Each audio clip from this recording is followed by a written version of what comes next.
Hello, everyone. Thank you for joining us.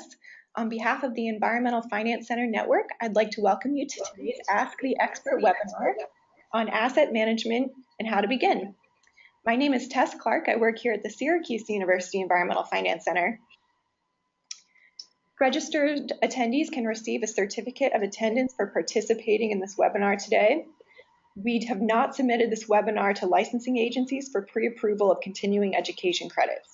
So you will need to self-submit in order to receive any available credit, and make sure that this webinar meets the criteria and standards of the licensing agency in your state or territory. Certificates will be emailed within 30 days of this webinar to the email address you used to register. This session is one of several webinars conducted by the Environmental Finance Center Network for the Smart Management for Small Water Systems project. The EFCM provides training and technical assistance to small public water systems in all 50 states and 5 territories to help local systems achieve and maintain compliance with the Safe Drinking Water Act. Okay, and here you can sort of take a look at our small systems team. We do have a network that extends across the US. We have centers in most US regions, as you can sort of see here. And here you can see the areas of expertise that we focus on. So we do workshops, trainings, direct technical assistance on all the following topics: water loss reduction, asset management, like we're going to be talking about today, managing drought, and many, many others. We also have a small systems blog. You can learn more about water finance through this blog. Our blog posts also feature lessons learned from our trainings, descriptions of available tools, and also some small system success stories. If you so choose, you'll have the opportunity to subscribe to this blog at the end of the webinar. And one last EFCN resource I'd love to point out to you before we get going is our online funding sources map. This tool can help you find the major sources of funding for drinking water infrastructure for each state and territory. Quickly, here's how you can access those tables. On the EFCN homepage, go to the Resources tab and then click Funding Sources by State. This is going to take you to a map of the country. If you click on the state that you're interested in, you'll find a PDF table of the relevant sources of drinking water infrastructure funding. The table looks like the image on the left of the slide. For each funding program, it includes the name, a short description, and also the contact information for someone who works at that program that you can reach out to. Before I turn the presentation over to our experts for today, I have 2 quick polling questions. These are just going to get the ball rolling and help us sort of see what kind of folks are joining us today. So first, what kind of water or sewer utility do you represent? Just select the best option there for you. We've got about 30% of people responding so far, so I'm going to give you 3 more seconds to go.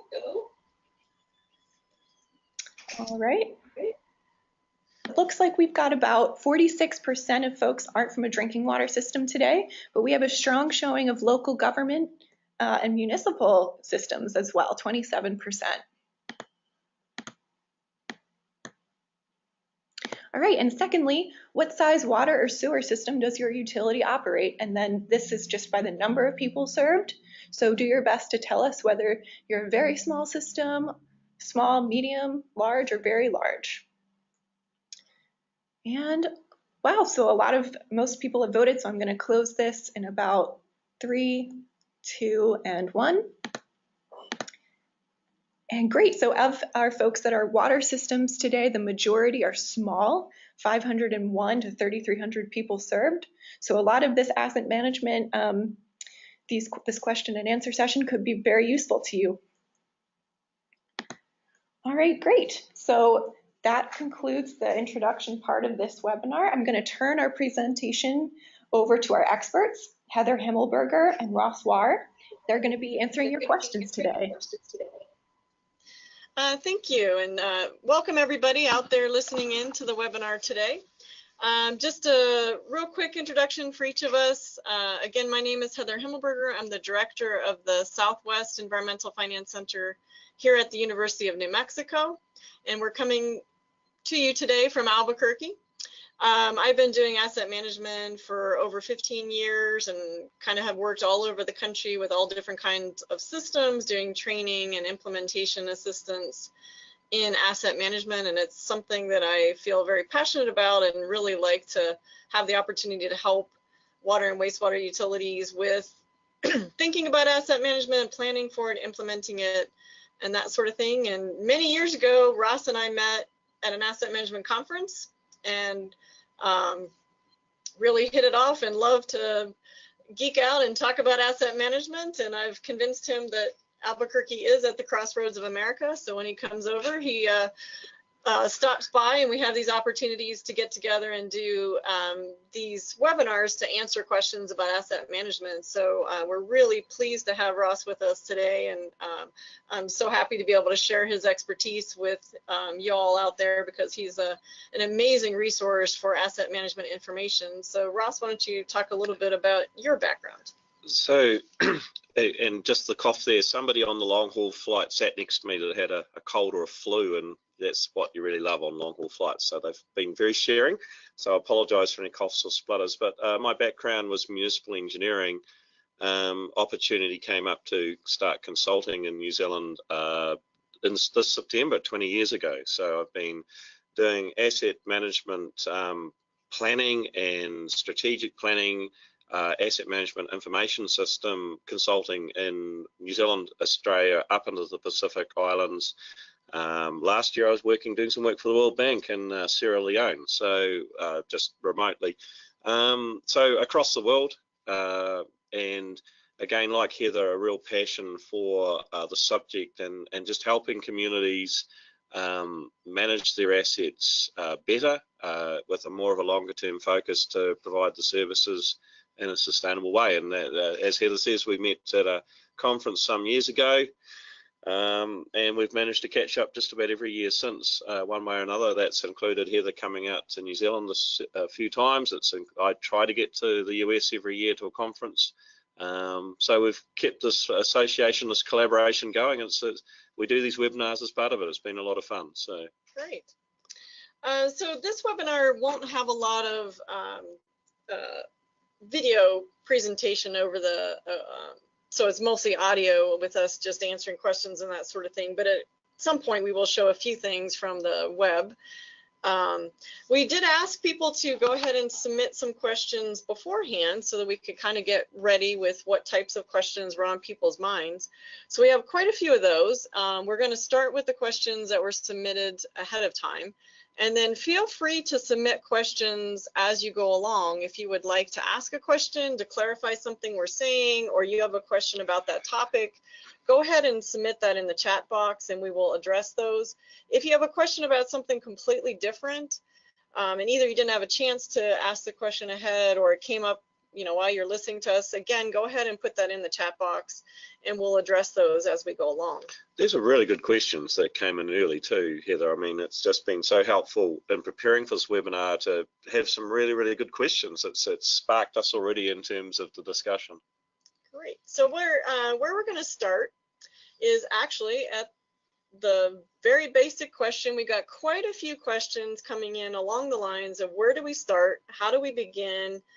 How do you set up an asset management program? What's the best way to start if you're a small system? So a lot of questions along those lines of just where, a really good starting place is. So Ross, I'll throw that question out to you. Somebody wants to start an asset management plan. What do you tell them? Well, and I'm of the age that I grew up with Sound of Music, so I always take Julie Andrews' advice, which is start at the very beginning. And I think as Heather and I were discussing this prior to the webinar starting, one of the things that's really good to do is what's an area where you've got a problem that needs solving, and that might be a pump, or it might be some valves, or it might be a bore or a well, could be a tank, and start where you've got some urgent need or some problem, and do some inventory there and some condition assessment and maybe some work history, gather that up and do a little study on that, and that will get you going. It'll help you get the systems and processes in place to start your asset management, but it also, reporting back to your management or to your board or your municipality, they go, hey, oh, that was really good, that solved that problem, we've now got a path forward. And I think you had a really good example of that, Heather. Yeah, I mean, we've worked with a lot of utilities where they're very small, and we try to encourage them to think of something that would really help you. So what would make your life a little bit better? What would make you sleep a little bit better at night? And so just a couple of examples. One utility had a bunch of valves, and it turns out some of their valves turned to the right and some of their valves turned to the left. And you can imagine the problems that might occur if you go out to operate a valve and you're not sure whether it's a right valve or a left valve, and you don't know which way to turn it. So you're going to break a lot of valves that way and cause yourself a lot of trouble. So think of the extra work you create by either breaking a valve or trying to spend a lot of time figuring out which way they turn. So for them, a really good starting place was, let's go out and figure out which valves turn which direction. You know, where are the valves, how many turns it takes, what direction do they go? And then they painted the inside of the valve can lid a certain color. So if it was turning to the right, it was one color. If it turned to the left, it was another color. So you can imagine how much time and effort you're going to save by having that information now available to you. So they had an inventory, they had a map, and then they have this painted valve cans. So now the time that they save by not having to fix a lot of valves, by not having to spend a lot of time figuring out which way they turn, that can be used for something else. So maybe the next thing is, I want to know where my meters are. I want to know where my pipe is. So you can start small and keep building from there. You don't have to do everything at once if you don't want to. Other people start with like a meter inventory and think about, you know, do I know where all my meters are? So that kind of gets you into a revenue issue. Like, is every customer actually having a meter and paying? And you might think the answer is yes, but it's not always. Always. The interesting thing there too is perhaps where not to start is trying to build a massive inventory at highly detailed level before you do anything else, because you might never get there. Mm-hmm. And most senior managers or boards, if they see no results for 3 or 4 or 5 years, are going to can the program, maybe even sooner than that. So I think this idea of starting in a place to solve a particular issue is a really good idea. I was saying to Heather earlier, I can remember from your last election campaign, there was an ad running, who do you want to answer the phone at 3 o'clock? And from an asset management point of view, it's a different question. Is if the phone goes off at 3 a.m. in the morning, which asset would you hate it to be? Somebody ringing up and saying, hey, this asset has failed, or is it the pipe under the interstate? Is it the tank up on the hill? Is it that really old pump in the bore field that you should have replaced 10 years ago? And so if you can think your way through and say, hey, well, if I had a 3 a.m. phone call, what asset would be the worst one for me to ever have to deal with? That can be a good starting place, because what you've just done and said, that's my highest risk. That's going to be an awful mess. And then you can go, well, okay, now I've thought about that. I can go and find some information and do some inventory on that asset group, or do some condition inspections, talk to my operators or my supervisors, sort out a management plan for that asset or group of assets. Now I've dealt with the problem. And you can always remember that you don't have to do everything at once. Just like Ross said, like, we don't need 5,000 bits of information about every asset to begin the program. You can always add to it over time, and you can always improve the accuracy and things like that. So you don't have to get really caught up in having the perfect asset management program or the perfect inventory. It's really just about doing things that will help you make better decisions and help you, save you time and energy and resources in one area that you can use in another. So a lot of times when we go out to utility, there's a lot of inefficiencies in what they're doing. So as you change your practices to help you be more efficient, you gain time that will make your life a little bit easier, a little bit better, but then you can do the next thing. So you can start small and build it over time, and you can start simple and make it more complex as you go. Some systems will never need to be very complex. If you're a very small utility, keeping it relatively simple can be just fine. If you're a very large utility, over time you'll be a little bit more complex, but you don't have to go crazy with this stuff. And another place to think about starting is if you don't have any mapping at all, that's kind of a logical place to start, is to build a simple map for yourself. And there's a lot of tools out there nowadays that, many things you can put on a tablet or a phone, and you can go out and you can get all kinds of data. And so it's a really simple way to you know, build a map for yourself that will help you know where your assets are. So thinking about, you know, just logical, simple starting places. And somebody asked about a small system. So that's often a starting place for a small system, is if you don't start with answering a question of, you know, or like we mentioned, where you might need information about valves or meters or hydrants or something like that, then start with a map. Yeah. It's a nice, simple, logical starting place that you can build off of and do a lot more with. And if you can, while you're mapping, you know, how old is that asset? You know, is it 100 years old? Is it 50 years old? 20 years old? And just your best guess at that with a map is you can do an awful lot of planning off just that bit of information. And the thing again not to do is to try and get that down to sub-millimeter accuracy. Some people might be tempted to do that, but it's just, as Heather said, basic map is a very good idea. So we're going to move on to a different topic. We got a really interesting question here.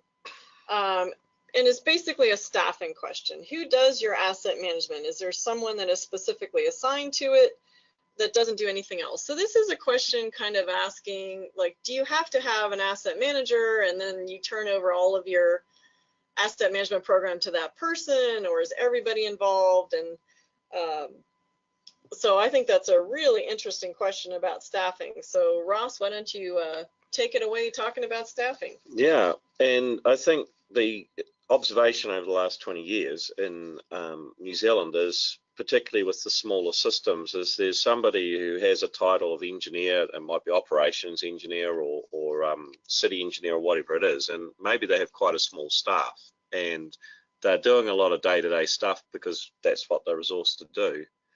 And they find out about asset management. They go, this is a good thing. We want to do this. In New Zealand, we're mandated to do asset plans on a 3-year cycle. That's because that's our political cycle. And so there's a requirement to have a plan updated every 3 years. And I've had a very successful business for the last 20 years, helping people that haven't quite got there. Because best intentions in the world, operations trumps planning. You're not going to have the phone call that says the pipe's broken or the pump's broken. Go, look, no, I can't deal with that for 2 or 3 weeks because I'm doing this plan. That's just not how the world works. So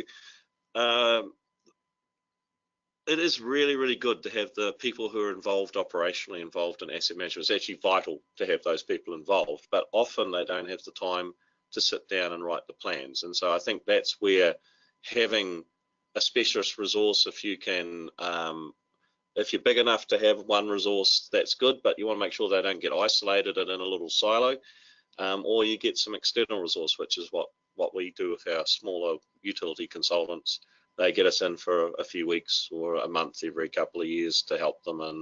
And but probably what I would advise against is getting somebody else to write the thing entirely with no input, because that just sits on a shelf. That's just a compliance document. It's the thinking process that's really important. I think, Heather, your team have been involved for a long time now, helping people just work their way through the ins and outs of asset management and do the thinking. That's where the real gains are. Yeah, and I think that's sort of the main thing with the staffing is you have to have everybody involved or asset management can't work, because essentially everybody does asset management. So if you ask whose job is it to do asset management, the answer is everybody. Whether you have one person or 500 people or 5,000 people, everybody has a role in asset management. You might be doing data collection, you might be doing operations, you might be doing maintenance, but everybody is touching the asset management program. So what you really want to avoid is having one person or 2 people sitting in a room somewhere and, well, those are my asset managers and the rest of us can ignore it because they're taking care of it. No, it doesn't work that way. So on the one hand, but it doesn't work well that way. Exactly, it doesn't work well that way. So on the one hand, you don't want this 1 or 2 people sitting somewhere doing asset management, ignoring everybody else. So everybody needs to be involved. You also don't want to make it so that nobody's really in charge of it, because that doesn't work so well either. So you kind of want somebody's responsibility as the overall planning or the overall sustainability of the program, making sure you keep it running, but everybody has a role and everybody knows that they fit in and that they can be a part of the program.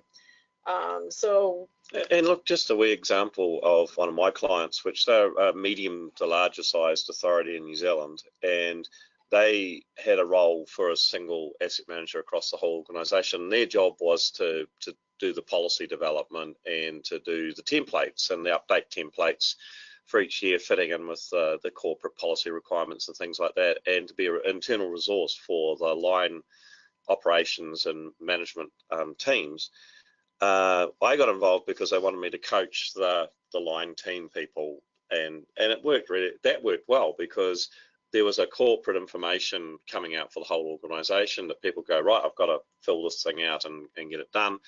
But the organisation also realised that there was a need for training and coaching and mentoring for staff that perhaps hadn't had very much exposure to that process. And but the whole idea was to get the internal ownership going right across the teams, and it takes time, but it's been relatively successful. Great. Let's move on to asset inventory questions. So one of the components, the core components of asset management is sort of the current state of the assets, which gets into your asset inventory. You know, what do you own? Where is it? What is it worth? You know, what's it going to cost you to replace it? Condition, useful life, all of those sorts of things go into your inventory. So we had a lot of people ask some questions about different aspects of the inventory, and a very interesting couple of questions sort of focused around what you put in your inventory. So somebody asking, you know, should I catalog every piece of hardware? And somebody else kind of asking the question slightly differently to say, you know, maybe we have too many assets in our inventory. How do we determine, you know, when it's time to maybe remove some of those assets because there's more in the inventory than maybe there should be? So that's a good starting place to just talk about what actually belongs in your inventory. Well, they're really good questions, and I think they're a question everybody building an inventory has to answer at some stage. And the answer to the question for any particular authority is to back out of the question a little bit and say, what do we need? What information do we need to manage? And if you think about where our industry is going with, you know, micro sensors and Internet of Things and all of that, so those trends, we're going to get buried in a tsunami of very fine data. So the data collection is getting quicker and easier, but that still doesn't help you with the question of what do I need?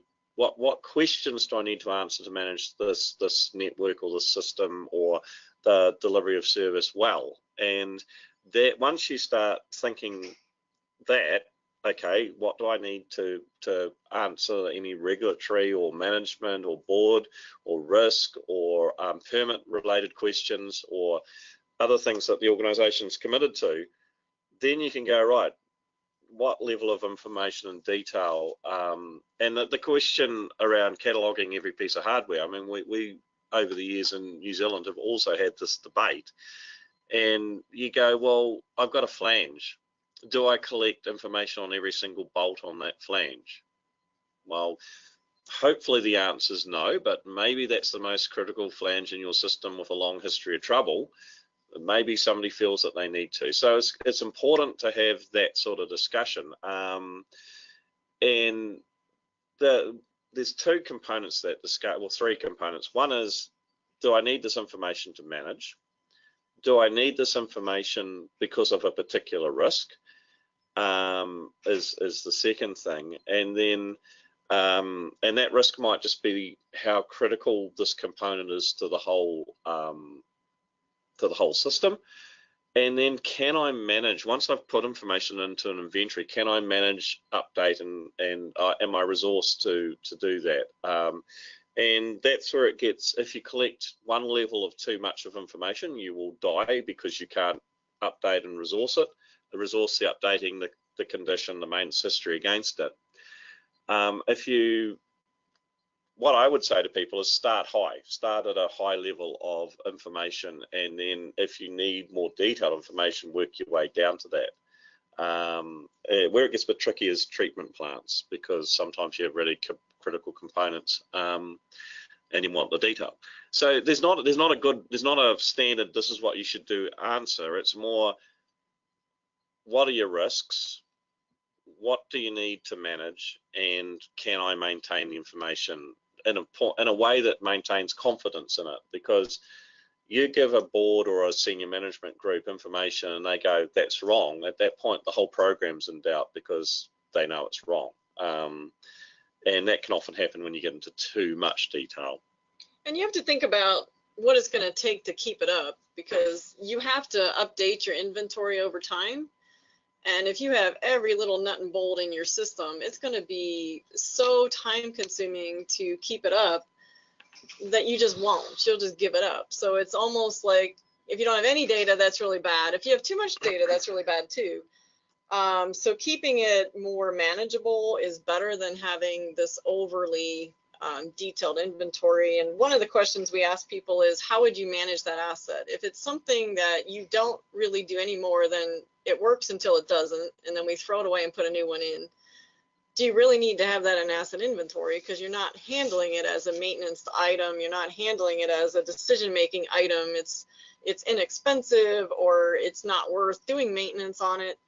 So as you start thinking about how you handle your assets, it can help you decide what to put in and what not to. But we're very much in line with Ross's thinking that putting in less at the beginning is better than more, because most utilities that we end up working with after they've already started a plan is you look at their inventory and it's way more detailed than they want, and they've quit using it because it just got overwhelming, and you end up having to do what this questionnaire says, you know, take some things out. And it's like, and that's okay, hard. Let's give up the data that we put in there. And then it becomes, I think it is a hard thing to do. Like, wow, I spent this time putting this in here and now you're going to take it out. But it's sometimes the best thing to do is to take that out. Yeah, and I mean, a good example of that sort of thing is pumps. So if you've got a small pump set and you replace that pump set as a unit, if it fails, the motor, the impellers, everything just comes out and you drop a new one in, then you really only need one bit of inventory that says we've got this type of pump with this sort of impeller and it's X amount of years old and it's in this condition. If you've got, let's say, $100,000 pump with a large motor and a shaft and a separate impeller system and maybe a reasonably complicated variable speed drive, and you're going to replace those components separately over time, you might replace the impeller 3 times before you replace the motor or whatever it is, then you would hold them as separate inventory items. So you'd say, yeah, we've got the motor, we've got the shaft, we've got the impeller, we've got the VSD. And that makes perfect sense. But what you don't want to do is you don't want to be holding, I don't think you need to hold that sort of information on a $2,000 pump set. You know, it's when it breaks, you're going to put another one in. That's the end of the story. The really big pump sets, yes, you break them up a little bit more. So that's sort of rule of thumb. And the same sort of thing with pipes. You know, how do you replace pipes in your particular authority? Do you do it block to block? Do you do it if it's a certain length? And that might start providing some guidance as to how you record the pipes, the reticulation. So it's often how do you replace will give you a really good indication as to what level of detail of inventory you need to go down to. And then we had some questions of basically, you know, how do you get started creating an asset inventory, asset registry, you know, the best way to organize that registry. So that gets into, you know, where are you going to put the data, how are you going to collect it? And as I mentioned before with the mapping comment earlier, is there are a lot of apps that you can put on tablets and phones that really help you collect information that can be customized to meet your needs, so that you can literally stand in front of a piece of equipment, answer some questions about it, you know, who's the manufacturer, what's the horsepower, take a photo, take video if you want, record audio if you want, get a location, you know, from satellites. It's super easy to do a lot of that now with apps, and you can start real simple with either, you know, an Excel spreadsheet or access database if you know how to program databases, but just a simple spreadsheet will get you a lot of the way, and that can be exported to something else later, but that's a good starting place, is just to get you started with a spreadsheet of, what's the key information I want, and, what will help me manage the asset in the future. If I know certain things, will that help me manage the asset later? If it won't help me manage it later, then I probably don't need that bit of information. And look, I mean, 10 years ago, pre-iPhone, we would do those on a lot of that on pieces of paper.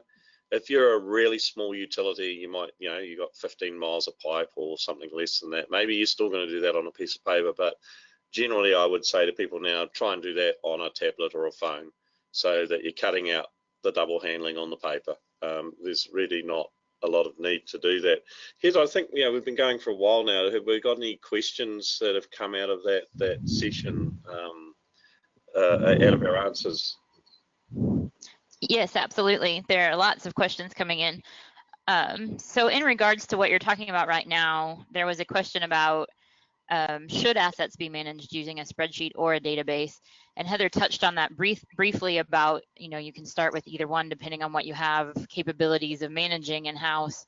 But similar questions are arising from this conversation about the apps that you're referring to, and can you name some of them, and can you recommend a free software, those types of questions. So I just wanted to let people know that you guys are definitely going to address that. So for them to just hang in there for a few more minutes. And then I think that if you want to talk a little bit more about the capturing of the data with the spreadsheets, that would cover several questions. Yeah, so we got a lot of pre-questions around software, and we thought we'd deal with or talk about some of the bigger picture stuff, the setup, the conceptual stuff at the start. We've had a lot of questions in the pre-questions as well around tools to use and things like that. We had 13 questions on software, so we are going to deal with that probably in the last third of the webinar in a little bit of detail. And I think what I will mention here is it was a strategic decision to do that, and I'll share with you what our strategic thinking was so that you understand why it came towards the end instead of the beginning. And the problem is people are starting to equate software with asset management, and software does not equal asset management. It won't do the thinking for you. As much as we would like to just plug a bunch of data into a program, push a button, and out spits all the answers of what we need to do, it doesn't really work that way. Asset management is so much more about the thinking and about the people, and so much less about the physical piece of software you choose to use. So we wanted to focus on the other aspects first before we got into software to prevent propagating the myth that it's all about the software. Software can help you for sure, but it's not asset management. It's a tool that you can use in your asset management program, but we want to separate the thought that asset management software is the be-all end-all, and it's really much more about thinking through what you're trying to do as a utility, how you're managing these assets, how you're making decisions, how you're going to do replacements. And there isn't any software in the world that can replace the people and their thinking. Yeah, and we had one software question which we will come back to, but it was what are the best tools to use to track assets and changes, prefer most efficient for lowest cost? And I wrote my answer to that was your brain. And that was a slightly humorous answer. We will come back to perhaps a more technical answer around that, but over the last 20 years, and we're the world's worst of it in New Zealand as well, people will grab a piece of software, that's the silver bullet. They've had the Fred Astaire routine from the provider, they're thrilled about what they're buying, but it doesn't do your thinking for you. And it is a good tool. There are lots of good tools, as Heather mentioned. So we'll come back to that. We're going to spend a bit of time on that a bit later. Software is important. They're important tools, but there are other things that are equally important. We were going to move to... I do actually have one comment on the organizing and updating of the list of your asset inventory. And one of the best times to do that is actually when you are working on an asset. So you put information in your asset inventory, and will it be 100% accurate? And the answer is absolutely not. There's no possibility that your first time through developing an asset registry that you will have a 100% accurate asset registry. Even your 10th or 11th time. Yeah, exactly. I don't think 100 years from now you're not going to have an asset registry that's 100% accurate, and that's okay. What isn't okay is you go out to a piece of equipment and your inventory tells you this is, you know, a 4-inch PVC pipe, and I dig it up, and lo and behold, it's a 6-inch cast iron pipe. Well, that's great that you know that now. So now I know it. Now is the time when I update my inventory, my registry. And so I say it's always right to be wrong the first time. That's no big deal. But the second time, when you've actually figured it out, you don't want to leave the incorrect information in there, because now we now know what the right answer is for that, you know, what that is. Let's fix it. So the next guy to go out doesn't show up expecting to find a 4-inch PVC. He knows it's going to be a 6-inch cast iron. So the best time to update it is as you're working on the equipment, as you're finding out the mistakes, having a business process that says, who do you provide that information to? Is that something that I log into the registry and I fix it? Do I pull up the spreadsheet and make the change? Or is there an IT person in my organization whose job it is to do that? Must I get a supervisor approval before we make the change? You know, what is your business practice to update the registry? But do it as you're finding out incorrect information, as you're working on those assets, especially the buried assets you can't see. If you can actually see them, that's the time to update the information and make sure it's correct. I mean, I don't think you necessarily have to walk around the plant every year and redo an inventory. That would take you a lot of time that's not necessary. But as you're going throughout the entire year, if you find out something is different than what you thought, no problem. Let's have a process to fix it. And look, I remember I've been coming here, as we said in the intro, you know, for maybe 7 or 8 years now. And one of the times I was here, that question about the software versus the spreadsheets and things like that is such a good question. Heather introduced me. They were running a training seminar, and there was a gentleman who was in his late 70s or early 80s who was a voluntary custodian of a very small town's water supply, and he'd written an asset plan of 15 pages, done a great job of it. And at the back of it, he had an appendix which had the inventory, which was 2 sheets of paper. He had maybe 10 or 15 pipes, and he had a couple of pumps and a tank, and that was about it. And the thing is, for him, he didn't even need a spreadsheet. I wouldn't have even said use a spreadsheet. I just said those 2 pieces of paper at the end of the plan, that if you replaced one of those pieces of pipe, you'd cross it out and say we replaced this in 2018. And now it's HDPE or PVC or whatever it is, and it used to be cast iron or whatever it was. So it's around still saying, what do I need to manage? If you're looking after a very small system, maybe paper is still okay, not even a spreadsheet, or a very, very simple GIS with just this pipe this is what we know about it. If you're managing a city with a population of 500,000 people, that isn't going to get you over the line. So you're going to get some software, and the software will tie in with your corporate requirements as well. So it's just scaling at the right level, knowing what you have to manage, the answers you need, and updating your inventory when you get the opportunity, particularly with buried assets. The above ground assets are a little bit easier because you can go and look at them at any stage. But if you've got buried assets, the best time to update your information and your data about them is when there's a hole there, or you're replacing something, or you've had an issue.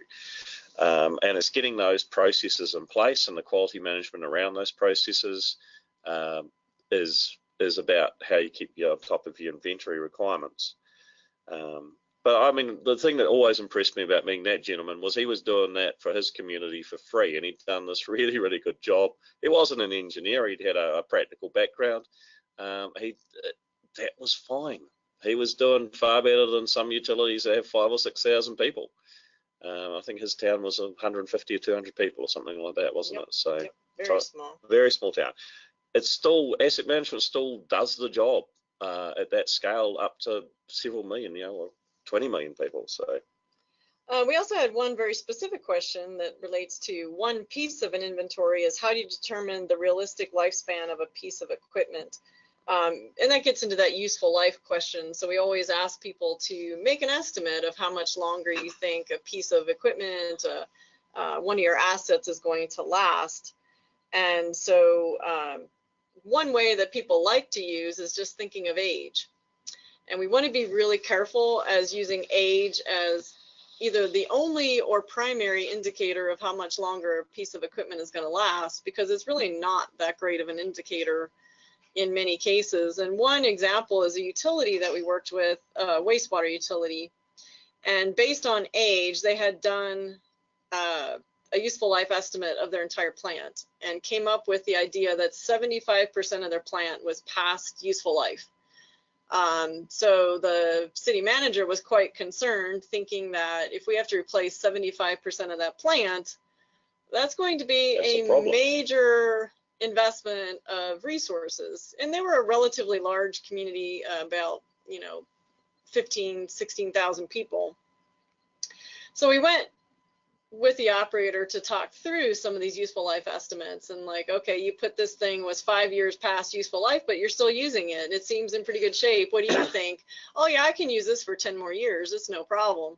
So you find out that when you actually talk about each individual piece of equipment and do a different assessment that is not age-based, but more condition-based, maintenance record-based. So have I been doing the maintenance? Do I have spare parts available? How has it been operating for me? Is it something that breaks down every week, or it hasn't broken down for the last 2 years?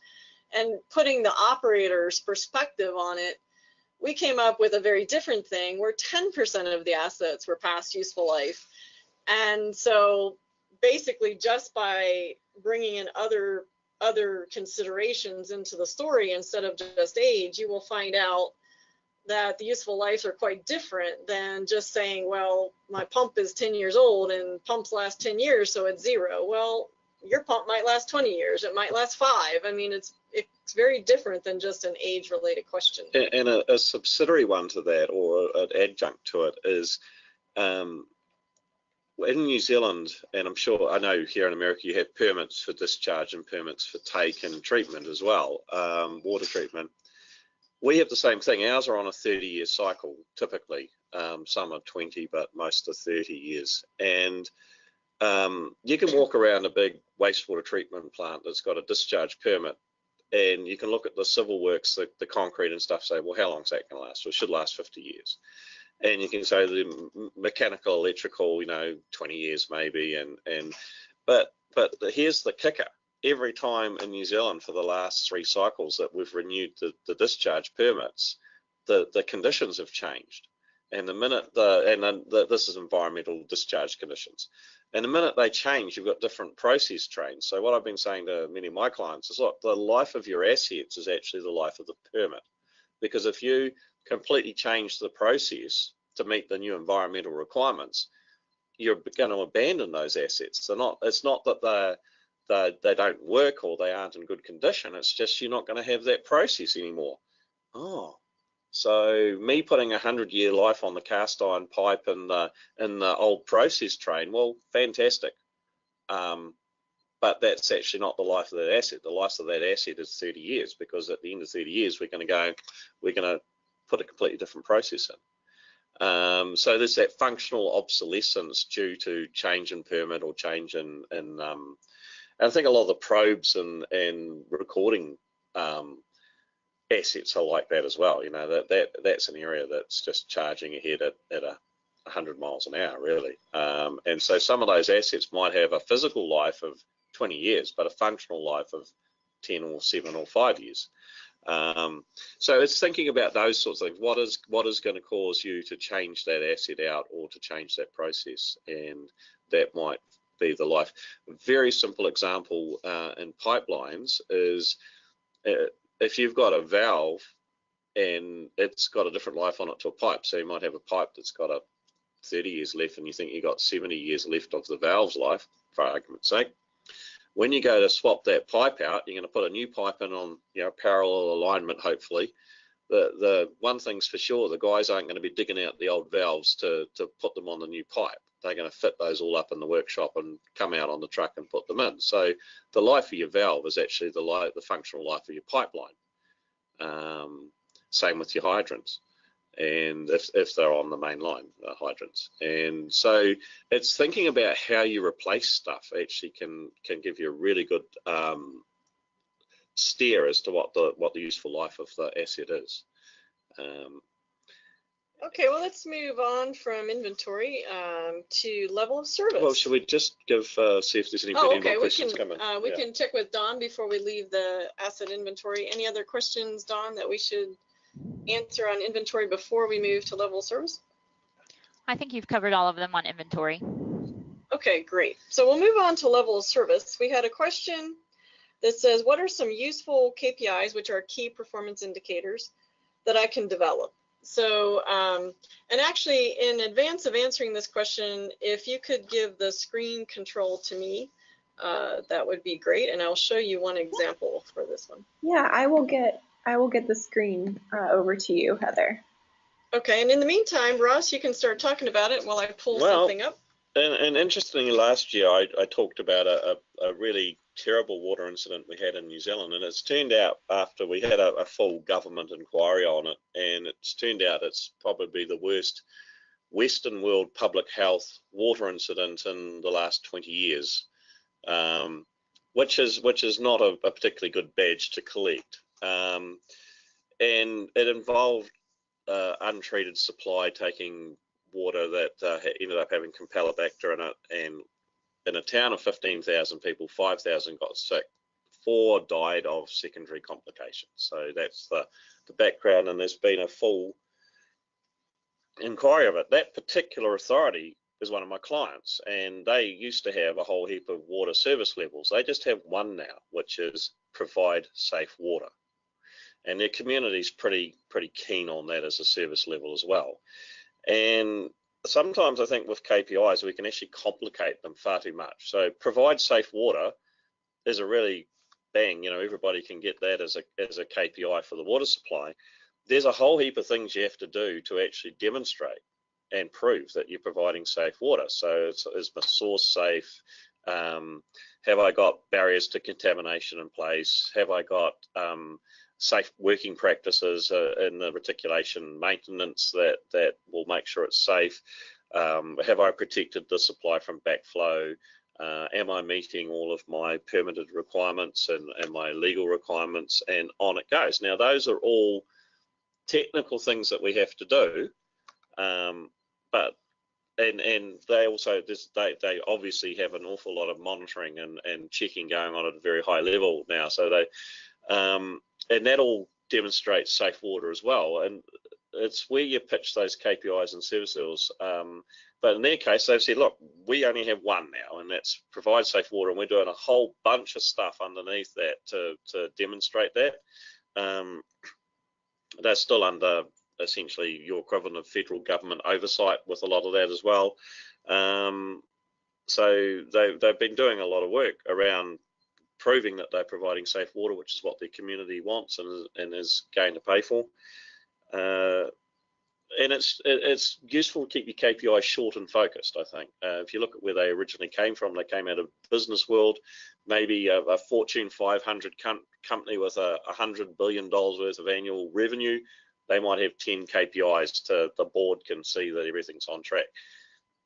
Our risk, I think, in public utilities is that we end up with 600 KPIs, and that just becomes a whole heap of reporting noise that nobody could see through. And so I think it's getting that focus back. And in this particular case, so what they've done, this particular authority's done now, they have the water one, provide safe water. The wastewater one is public health and protect the environment, because that's why you have wastewater systems. Otherwise, we'd all have wastewater or sewage running down the sides of roads because we wouldn't care. And the stormwater one, the storm drains, is protect people and property. So they've got really focused on what they actually hold those networks for, and then cascade technical measures under that. But you've got some really good ones here as well. What I wanted to share on the screen right now, you'll see something that's available on the Southwest EFC website. If you go to services, asset management and resources, you can pull up this level of service guide. This one happens to be for water, but we're also working or have developed one on wastewater that will also be able to give you some, whoops, I'm just trying to get away here. Okay, that will also be able to give you some good starting places. This was broken down into some key components that you might care about in doing a level of service. So public health and safety, as Ross was mentioning, that's usually number one. I mean, you're all about protecting the public, protecting the environment if it's wastewater, the safety of your workers, your public, you know, all of that is really important and doesn't get much more fundamental than that as your main thing. So that's why that's. And even talking about, you know, the Flint example, you know, the minute you get on the wrong side of that, and Flint's the recent example in the USA, everything else stops. You know, that is actually the thing that is at the bedrock of public water utilities. If you're not safe and people are getting sick from drinking your water at that point, everything else you think you're doing stops while you deal with that one. So it has public health and safety, a little bit of customer service, system maintenance, response time, like how fast you're going to respond to different things, a little bit of water loss control, drought and demand management, utility management, and internal utility goals. And you'll notice that there's some grayed out areas. These are actual target levels that you can feel free to change to whatever you want them to be. So the goals are things that you could adopt, whatever goals out of this list you liked, whatever ones fit your particular situation, change the target levels for, you know, how you operate your system, and then you will have some good level of service to begin with. This is not meant like you would adopt every single one of these, because they should be relevant to your system and what's important, but you can pick ones out of here that would help you kind of get started. And the reason we developed this document is we were finding systems of all sizes, from the very small to the very, very large, you know, hundreds of thousands to millions of people having trouble just kind of thinking through what goes into level service, what kinds of things should we think about. So this can start your thinking. You can add goals, you can choose which ones make sense for you, but at least it starts your thinking process. And even taking a step maybe above the level service goals, you know, what is your mission statement? Like, what is it that you're all about? So, you know, is there a mission statement that kind of sets the overall overarching theme for your utility? And if you have one of those, then the KPIs and level service should match, you know, what you need to do to meet that mission. So if the mission is, I'm going to serve good water and nobody's going to get sick and nobody's going to die, what are the KPIs and the service levels you need to have to make sure that doesn't happen, that people are getting good, safe water? And putting these kinds of things above finance.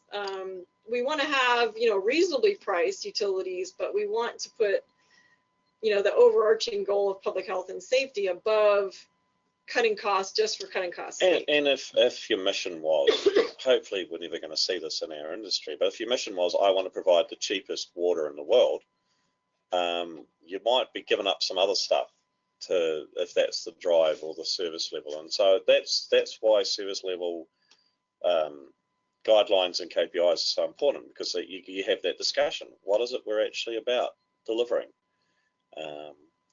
And then what is a reasonable price for that? And that's the discussion. Should go back to Dawn and see if there's been any questions. Dawn, any questions coming in that we need to address now? I think that we'll get to them. So I'm going to hang on to them for just a little bit longer. Okay. Well, let's move on to the risk and criticality. We had a question that said, what are the best references available to monetize risk from a triple bottom line approach, and specifically thinking about consequences of failure? And we should remind folks what the triple bottom line is, because maybe not everybody's familiar with that. But when you're thinking about consequences, you're often thinking about financial consequences, social consequences, and environmental consequences. So when they talk about the triple bottom line, they're thinking of those three bits some of those are easy to think about in money terms, like the financial, how much does it cost me to make a repair, or how much did I get sued for from a customer because I damaged their property. Others are a lot harder to monetize, like what's the damage to the environment costing me? So if a fish dies because I discharge chlorinated water into a stream, you know, what is the monetary cost of that? Or if somebody got sick, you know, what is the monetary cost associated with that? So sometimes, you know, and I think this person who's asking the question is kind of getting at, how do you evaluate things that are financial and things that are not when you're thinking about these triple bottom line issues? Yeah, it's a very good question. And just interestingly enough, in New Zealand, we have had a long-running reconciliation process going underway with the original native indigenous population, who got, like most native indigenous populations, got completely clobbered when Western Europeans turned up. And so we also have a quadruple bottom line, because we have cultural considerations as well. And we're still working, you know, it's a feel your way in the dark type of a process in terms of getting your head around some of those sorts of questions. And the other thing, quite apart from how do you put a dollar value against things, is sometimes you can't. Maybe you can put a risk value against them, but it's also the relative weighting. So if we were to go back, let's say 40 years, yeah, it was around how much did it cost, and maybe some of the social stuff. Nobody was thinking too hard about environmental impacts. Now you would go, look, we're all a lot more aware of environmental impacts. Maybe we want to give that a lot higher weighting, and that is where there's no right answer. You need to, and if you add a cultural mix, and if you're in a place where there's cultural considerations need to be undertaken as well, how much weighting does the cultural consideration override all the other ones? And that's the discussion that has to be had. And that's not a 5-minute discussion. That's a community discussion that rolls around sometimes for upwards of a decade or more. And at some space, a community or a country or a state will say, look, this is where we've landed on this for now. And then you can go, right, well, we're going to give this much weight to environmental issues. We're going to give this much weight to social or cultural, or maybe it's just the dollar. And I mean, these are actually societal questions. You know, you will know it's a very political question, and right across the world, these sorts of things are addressed at political levels as well. And I think asset management and utility management is part of that space. So it's something you have to deal with, and it's something that is settled in phases but can change, and whatever the place the community's at that point in terms of what the weighting is, that will drive your policies for that period. Great. I think in the interest of time, since we do have a lot more questions, we'll move on to the asset management plan. So a lot of questioners ask. We do have a lot of risk questions. Oh, okay. So. All right. Well, let's take a step back, and we'll go to Dawn. So a couple of the questions kind of revolve around criticality and then other issues. So are maintenance schedules required for critical assets? I think if you're talking about required, it's sort of required by whom. You know, if we're talking about a state agency, that would vary from, you know, state to state, whether or not there's any specific requirement by a governmental entity for you to do that. If we're thinking about it from the standpoint of how do you want to manage your utility, and are they required in terms of, you know, having a good, well-managed, well-run utility, certainly we would hope that if it's a critical item for your utility, you're thinking about how that item would be maintained and what the best approach for maintenance is. But we have to be really cautious of a topic that we touch on in most of our trainings, is the difference between managing assets and asset management. So managing assets is what you're doing to each individual asset. So I choose to lubricate a pump, or I choose to inspect that pump, or clean a pipe or something like that. So I'm doing a management of that particular asset versus asset management, which is that bigger picture. How does that piece of pipe or that pump or that well fit in the bigger picture?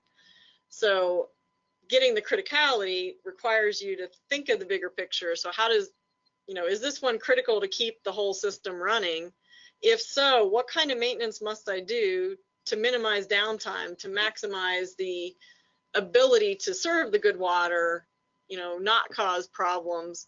So you will have to have some kind of a maintenance schedule that considers where does this pump or pipe or well or tank or whatever it is fit in the bigger picture, and how is it critical to the system. And one of the things I do, our national continuing professional development training on asset management for engineers in New Zealand, so it's like American Society of Engineers, their training.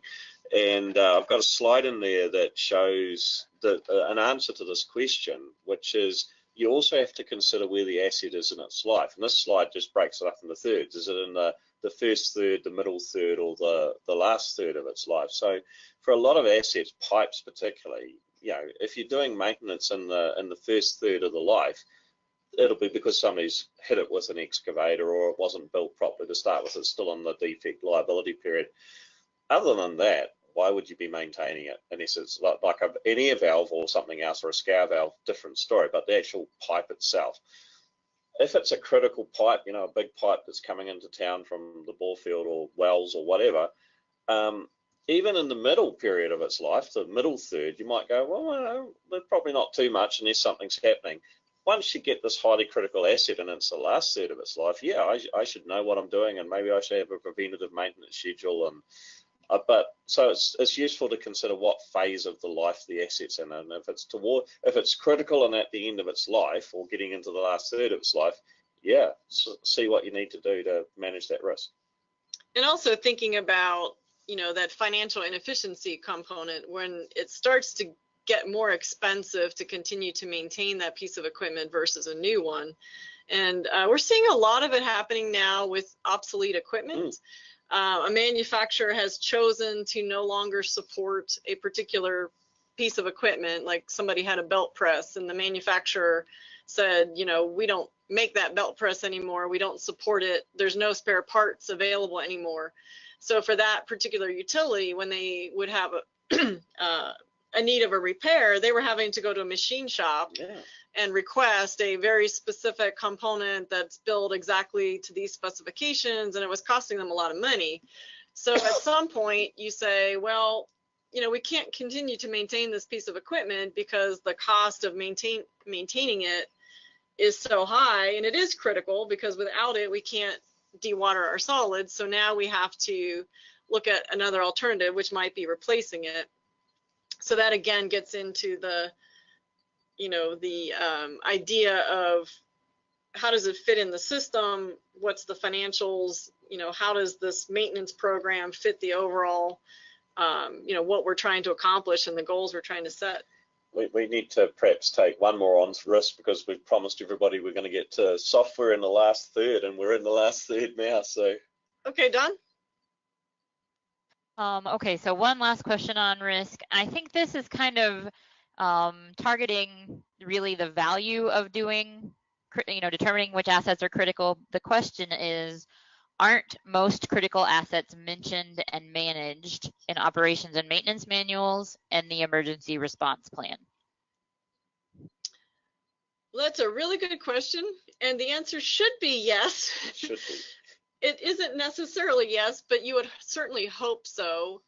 And there can be critical assets that are not part of the emergency response plan. Everything hopefully is in your O&M plan, but it kind of depends on who did it and how they did it and why they did it. If it's not in there, one would hope you could update your O&M plan and include those critical assets and have that be part of the O&M plan. On terms of the emergency response, depending on your emergency, there can be differences in criticality.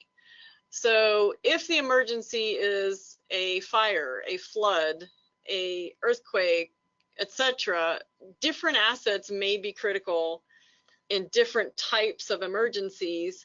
So you wouldn't necessarily have only one kind of criticality when it's related to an emergency plan. So you also have to think about that too, of what assets are most important in emergency. Like, for example, if the power goes out, the most critical asset is your backup generator.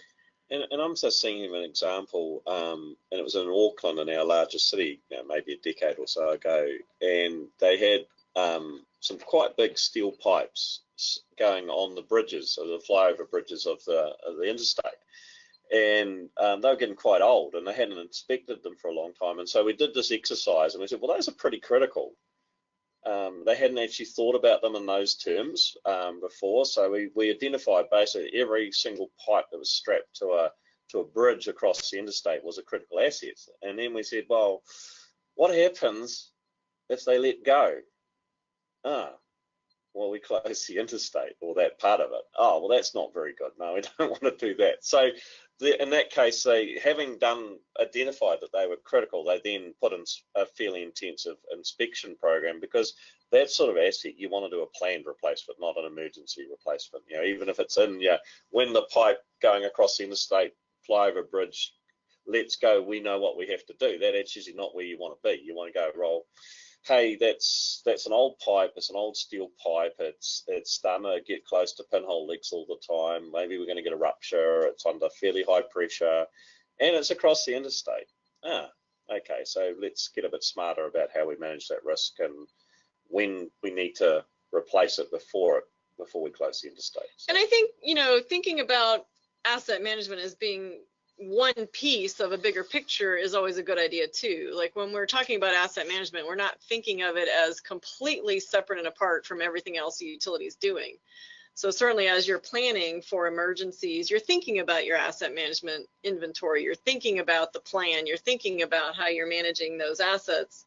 So they don't have to be separate things, and the O&M plan can be part of it. The your comprehensive plans, there's all kinds of plans out there, and they all work together, and hopefully in a nice harmony, that your asset management plan is not telling you something completely different than an emergency response plan.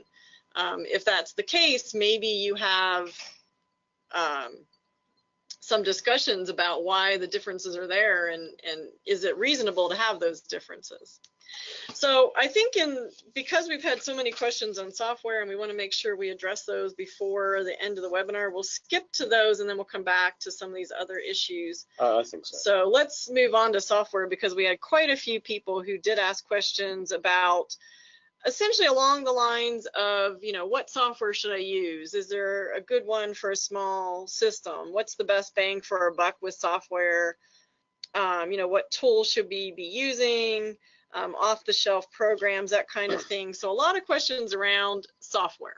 And earlier this week, I was at APWA PWX, and all the software vendors have stalls there, and there's obviously quite a number of different vendors offering their products, and very keen to sell software to utilities. The answer to those questions is actually, what do you need the software for? And one of the things I did, I've been the section author for asset management information systems for the International Manual on Asset Management for the last couple of iterations of it. And I put a little checklist in there that said, well, first of all, what are your governance and your management tasking you to do, and what are they prepared to resource and pay for? Because until you know the answers to those questions, then the software question may not be relevant. If you're not going to get any money for it, then and it's ongoing. It's not just the initial capital purchase. The second question you need to answer around software is what questions, what outputs do I need? What reports do I need? What reporting do I need to manage this asset well? The third, once you've sorted that out, it's then what information inputs do I need to create those outputs? And then what systems, business processes and quality systems do I need around that, the inputs and the reporting, to actually use the software well and give the right answer. When you've got the answer to all of those four questions, then you go, well, you'll actually start you've got a specification then for the software that you need, and it might be very simple or more complex and sophisticated. Then you can start looking at the marketplace and going, well, this one looks like it meets my requirements, or this one doesn't. And one of the things when, the last 20 years, I've done a lot of consulting on software around New Zealand and the Pacific, because that was sort of one of the things I was very good at back in 1996, and still to a certain extent. And we thought, and I want to say this, I've done slides on this before, software was the silver bullet when we started this asset management process in New Zealand in 1996. We will buy some software and we will do asset management. And a bit like the Lone Ranger, I had slides of the Lone Ranger with the silver bullet and stuff like that. And the thing is, there's no silver bullet. Software is just a tool to help you do the analysis and the collation of information that you need to present analysis and reports and understand what's happening with your network and stuff like that. And I think we all run the risk in this current information environment, this information revolution, that we can buy this vendor's product, or we can develop a product ourselves, and that will solve all our problems. And that is probably going to make you more problems than it solves if you go into it that way. And also, what I found when I work with utilities is that many times they start with buying the software first and then end up putting the asset management program in place that matches this piece of software. So this software needs this kind of information, so I go get that. Instead of the other way around, putting my program in place first and finding a software that best fits what I'm trying to do. So I don't know how many times I've come into utility and they tell me, I hate my software. Yeah. And it's like, okay, and some of them are still paying for the software that they say they hate, and they're not using it. So the first thing is, okay, let's take a step back. What is it you wanted that software to do in the first place, and why do you hate it? Like, what is the component of that software that you don't like? Well, is it not answering the question you want? Is it taking too much time? Is it not the right user interface? What's wrong with what you have? Because sometimes the program is fine. It's just you haven't taken the time to think through what you wanted to do. And sometimes the program really doesn't fit your culture and your organization. But what's most important is to start first with the thinking. What do I want to do? What do I want to answer?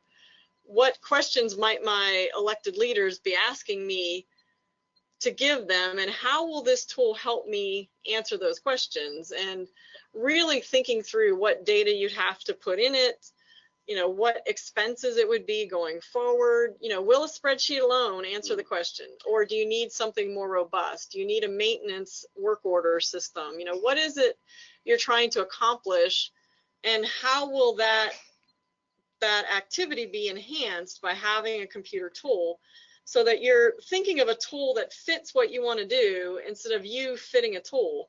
So the software should not be the first thing you do. It should come down the line after you've thought through your program and what you want to accomplish. Yeah. And software does not equal asset management. It's a tool. And look, if I think about the biggest thing that drives asset management engineers in New Zealand mad, or the bugbear that they have, it is, I want to run a report because I've got to produce something tomorrow. I know that information's in the system, and I either can't get that report out, or there's a gatekeeper, or I've got to pay the vendor, $10,000 to produce this report, and I have to produce something for my boss or for the board tomorrow. I don't have 5 weeks to specify the report. And I just hear that time and time and time again. So whatever you do, you need to create something that provides your line asset management engineers or managers or your operations, same argument for the operations guys. Look, I know that information's in that system, I can't get it out, is always the bugbear.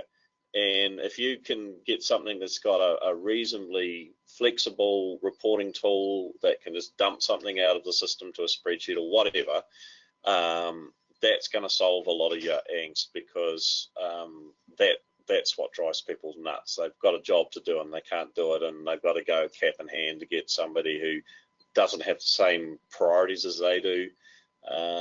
Now, that can be from a spreadsheet through to a sophisticated all singing, all dancing enterprise resource management database that's sitting on the cloud. If you can't get information out of it to report on the analysis that you need, your life is not going to be a happy life at that point. And Dawn, I think there were some questions about software that I can't remember all the specifics that maybe we didn't address. So if there's any of those that we should have addressed, can you please send them back our way? Absolutely. There were a couple of questions when you were mentioning being able to use a tablet or your phone with apps that are out there. So there were questions about, can you name some of those apps? Could you recommend a free GIS app? Are you familiar with certain types of apps? They named a few. So those are the types of questions they're looking for, some suggestions on maybe where to get started or even what to Google. Yeah. So the short answer is we're not going to name any piece of software here today, so more than generic, because it's a contextualized question. You actually need to know what the situation of the utility is. And so for the people asking those questions, what I would suggest is contacting Heather and her team or EFC Network offline from the webinar and start getting an individual discussion going. And there's sort of the same thing that we talked about with the asset management software. There's several different GIS companies out there. You know, some that are very, very expensive, all the way to the open source QGIS, which is just an open source thing that's out there that's, I believe, free. It's just people get on and geek out and figure out how it works. So there's pros and cons to using any one particular thing. You know, what's the expense to me to buy it versus what's the expense to me to learn how to use an open source software.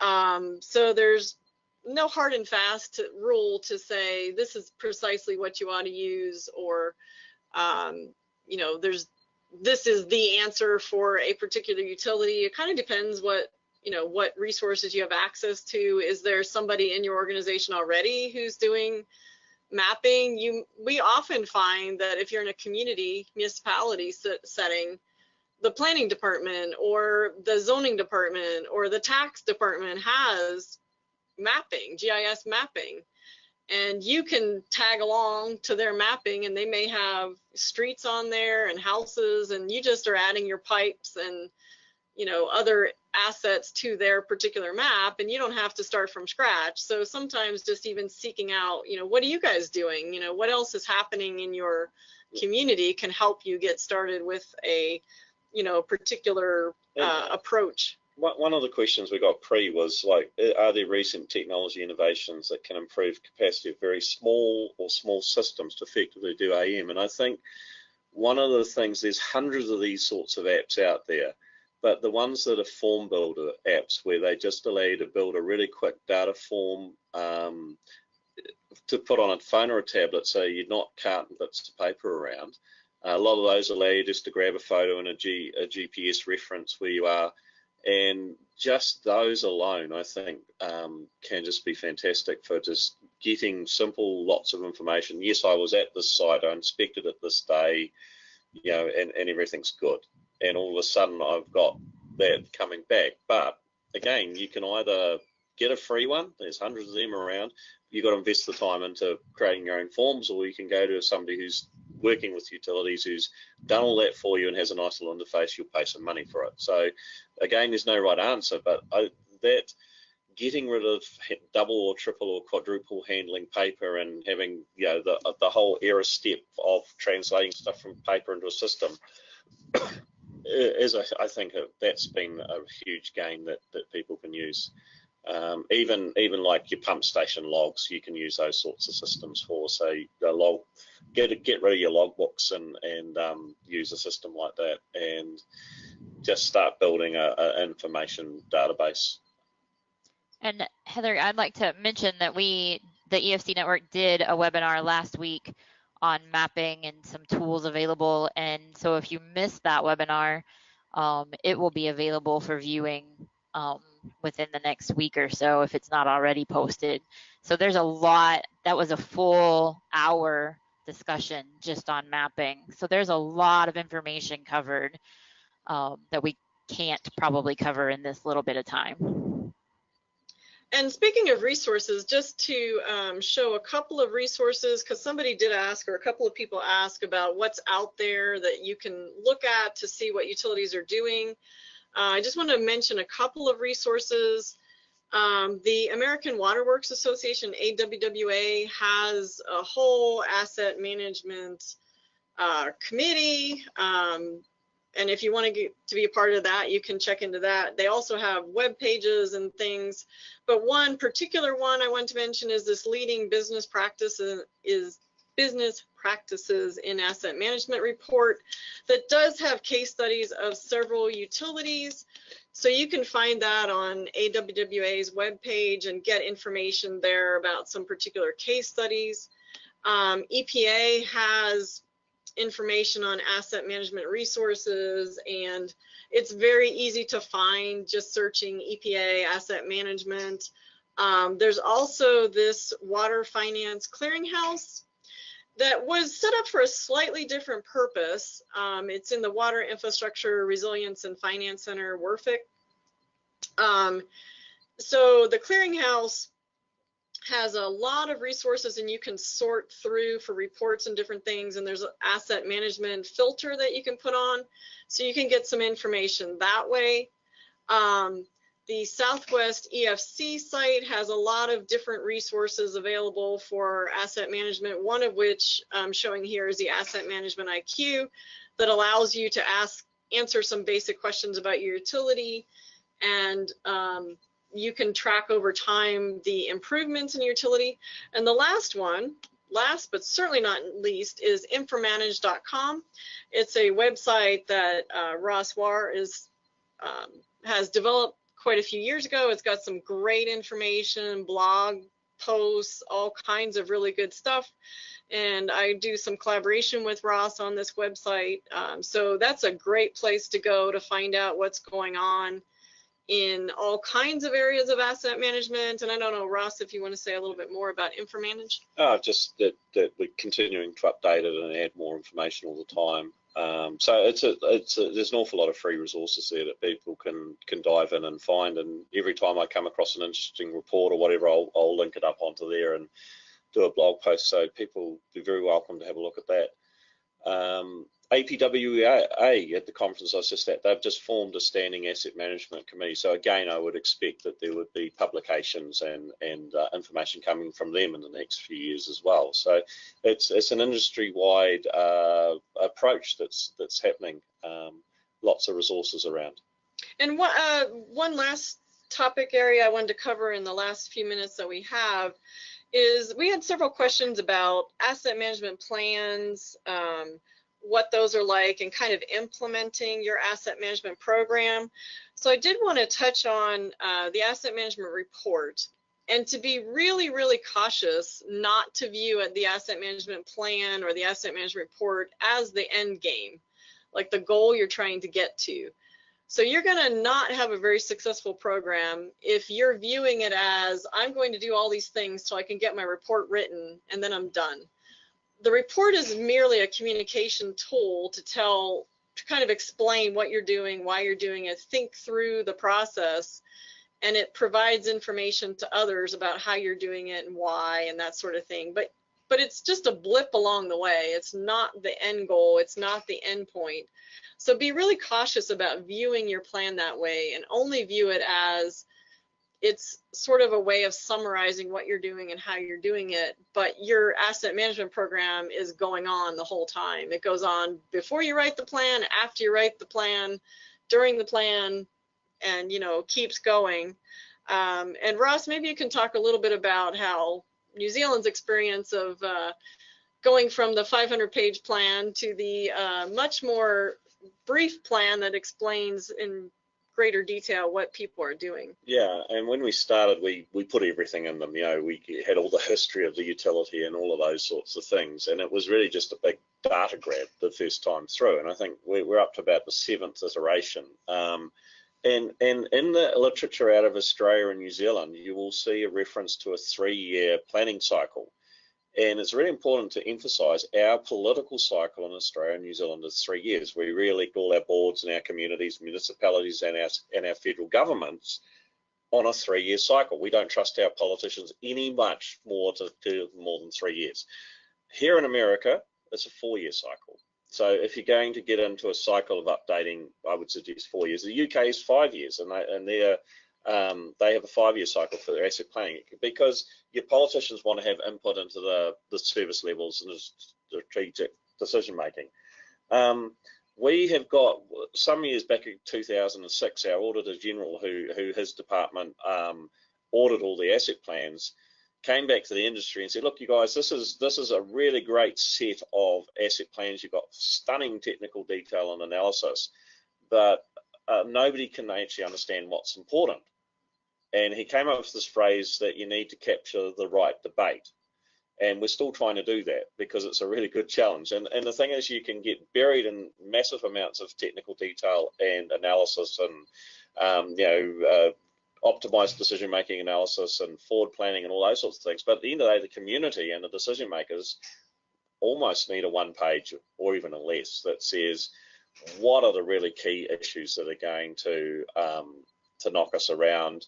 Where are the big dollars coming up? Where are our big risks? Those sorts of things. And they're not usually going to read 50 or 100 or 200 pages of technical detail to get the answer to that. So we've started putting that other information into technical reports and things like that, referencing those reports from the asset plans, but trying to distill it down to saying this is the big picture stuff, and then make your decision making off that. And what are the big decisions we need to make? What is the right debate that we need to have around how we're managing assets going forward? All right, and one last thing we want to talk about, we only have a couple minutes left, is I love this question. How do you make the leap from creating the document to actually living the asset management dream? And I thought that was a fabulous question. And really, that's what we've been talking about, is you don't want the document to be a piece of paper. You want the document to be, how am I going to change my behavior so that I'm actually making a difference? So as an example, we had a utility that had a long-term operator. The gentleman was retiring, and one of the issues was he had a lot of knowledge in his head about where assets are, and he was going to be going, so all that knowledge was going to go with him. So they wanted to develop a map and an inventory so a lot of that knowledge could get put into a format that others could use. So as the gentleman is developing this map, we became aware that they would often spend 2 to 4 hours looking for assets, and in one case up to 12 hours looking for an asset because they didn't know where they were. After they decide to do this plan and develop a map and an inventory, now it takes them less than 10 minutes to find all of their assets. So just living the dream is really about like putting into practice what it is you're trying to do. So if I want to know where my assets are, how do I put that into practice so that I can then spend a whole lot less time looking for my assets? And then you can ask yourself the question, well, the 2 hours I was searching for assets, maybe twice a week for 52 weeks, that's hundreds of hours a year that I now have bought myself that I can do something else. So maybe I can do maintenance, or I can do operational tasks, or I can do cleaning or inspections, or whatever it is that you wish you could do but never have time for. Golf, perhaps. Yeah. You now have that opportunity to do something else. So I think living the dream is really about just putting these simple things into practice, like applied common sense, as we often call asset management. It's just applied common sense. It's the kind of things you think, oh, I should have been doing it that way all along. Yeah, but you never really thought about it. You never had the time to think it through. So now you do. So just use your common sense and go from there. And I think we're kind of at the end of time, which with Ross and I, this kind of discussion goes by very quickly because we love to talk about asset management. But I think there's a few poll questions that we need to do at the end. So I guess I need to turn the screen back over. Is that correct? No, that's not even necessary. We can even do them now. So these will be quick, I promise. We just want to make sure you get the opportunity to subscribe to our Environmental Finance Center blog if you would like. So for those attendees that do, you can hit yes. If you don't, no worries. And it looks like just about everybody is getting their response in. So I'm going to go ahead and close this poll. Thanks for voting. And then secondly, now is the time that you can tell us if you would like to receive in-depth technical assistance. If you happen to put in that you do, we will follow up with you. And if not, again, you can always change your mind. And if you want technical assistance at any point, you can go to our website and fill out our survey there. And then one last thing that I'd like to share with you is our evaluation form. We do look at these to see how we can improve our webinars. So if you want to fill this out for us, please do. You should get this in your chat box in just a second. And other than that, I think I'll hand it back over to Heather and Ross for their closing comments. We want to thank everybody for sticking with us today. As I mentioned, it's a favorite subject for both of us. We love to talk about asset management, and we encourage all of you to just jump in, start somewhere, start something. If you run into trouble, you can always reach out. We apologize for not getting through every single question that was provided to us, and we will have a future webinar. We like to do these things periodically, these Ask the Expert webinars periodically, so we'll schedule another one and we'll pick up with the questions we didn't cover this time. We'll pick up with those next time as a starting point for our next webinar. And thank you for the questions. They've been really good questions, and the things we could talk about for a lot longer yet. I'd just like to encourage everybody that's listened, as Heather said, just to get on with asset management. Start simple, attack that cliched low-hanging fruit, do the simple good stuff quickly, and watch those gains start accumulating in your organization. All right, well, thank you, everyone.